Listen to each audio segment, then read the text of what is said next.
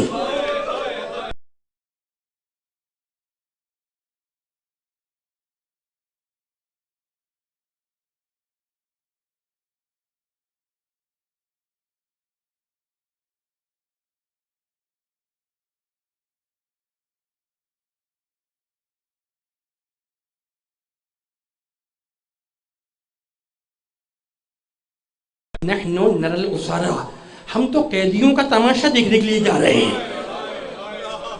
کچھ قیدی لائے گئے ہیں، ہم ان کا تماشا دیکھنے کے لیے جا رہے ہیں۔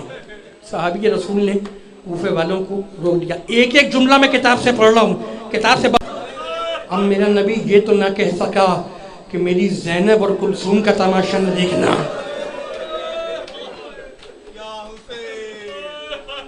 تمہاری صدائیں بلند ہو گئیں، جو جملے سن لو کہ کوفے والوں، میں نبی کا پرانا صحابی ہوں، میں نے ان کانوں سے سنا ہے کہ نبی نے فرمایا دیکھو اگر تمہارے سامنے کبھی کوئی یتیم آ جائے تو خبردار یتیم کے سامنے اپنے بچوں کو پیار نہ کرنا، کہیں یتیم کو اپنا باپ یاد نہ آ جائے۔ میرا نبی یہ بھی نہ کہہ سکا کہ میری سکینہ کو تماشے نہ مارنا۔ جملہ سننا۔ اب وہ صحابی کہتا ہے، سہل ابن ساعدی کہتا ہے کہ میں ایک دکان کے نیچے کھڑا ہو گیا، ازدحام تھا تماشا دیکھنے والوں کا کہ ایک مرتبہ شہر کا دروازہ کھلا اور قیدی بازار میں لائے گئے۔ میں نے دیکھا کچھ بیویاں جن کے چہرے بالوں سے چھپے ہوئے تھے اور ہاتھ گردن کے پیچھے بندھے ہوئے تھے، وہ ناکے پر بیٹھی ہوئی تھیں، اور ایک نحیف لاغر جوان جس کے سر پر پرانا سا امامہ تھا، وہ آگے آگے گلے میں توق، ہاتھوں میں ہتھکڑیاں۔ جملہ سننا۔ صحابی رسول کہتا ہے کہ اللہ کی قسم میری آنکھوں نے عجیب منظر دیکھا، جیسے ہی وہ قیدی بازار میں آئے چھتوں پہ جو عورتیں کھڑی تھیں انہوں نے چھتوں سے جلتے ہوئے انگارے پھینکنا شروع کیے، جو بیویوں کے سروں پہ آ کے گرنے لگے اور اس نحیف و لاغر جوان کے امامے پہ آ کے گرے۔ میں نے دیکھا کہ اس نحیف و لاغر جوان کے امامے میں آگ لگ گئی، اس کا امامہ جلنے لگا۔ میں سوچنے لگا کہ یہ انگارہ اٹھا کے پھینکتا کیوں نہیں۔ جب کافی دیر گزر گئی تو کہتا میں دکان کے پاس سے چلا اور اس قیدی کے پاس آیا کہ دیکھوں تو یہ انگارہ اٹھا کے پھینکتا کیوں نہیں سر سے۔ اب جو میں نے اس قیدی کو دیکھا تو اس کے ہاتھوں میں ہتھکڑیاں تھیں، پیروں میں بیڑیاں تھیں، گلے میں توق خاردار تھا۔ تمہاری صدائیں بلند ہو گئیں، آخری جملے سن لو۔ صحابی کہتا ہے میں نے وہ انگارے اس کے سر سے اٹھا کے زمین پہ پھینکے اور اس کو سلام کیا، السلام علیک ایھا الاسیر، اے قیدی تجھ پر میرا سلام ہو۔ قیدی نے جواب سلام دیا۔ صحابی نے پوچھا اے قیدی تو ہے کون جو اس بازار میں ذلیل و رسوا کیا جا رہا ہے، اور تیرے ساتھ یہ بیویاں کون ہیں جو ناکے پر ہیں، جن کے ہاتھ پسے گردن بنے ہوئے، تو ہے کون؟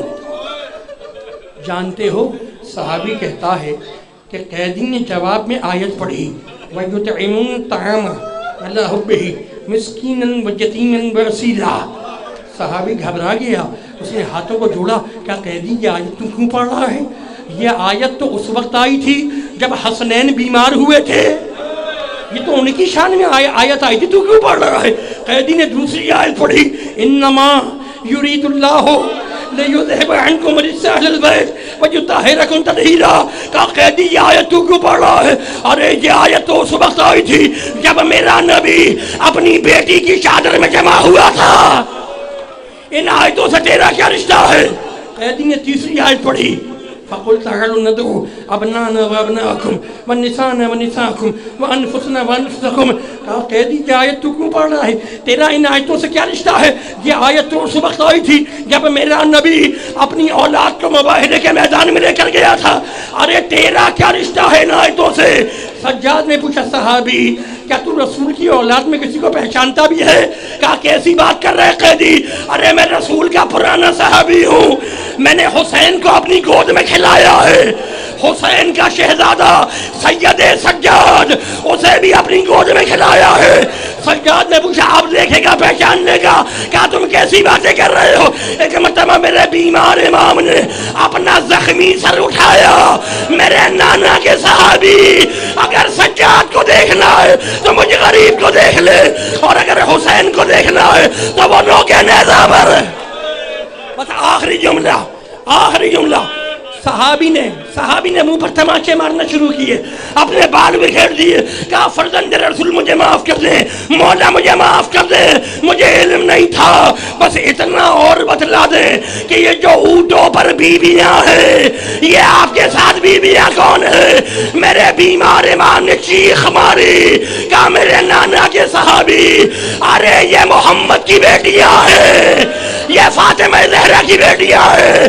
اس نے تماچے مارنا شروع کیے، کہا مولا بس مجھے اتنی اجازت دے دے کہ میں ان ناکوں کے سامنے لیٹ جاؤں اور یہ ناکیں مجھے کچلتے ہوئے گزر جائیں، تاکہ کل قیامت کے دن میں رسول سے یہ کہہ سکوں یا رسول اللہ میں نے بازار میں آپ کی بیٹیوں کو بے پردہ مخنا نہیں دیکھا۔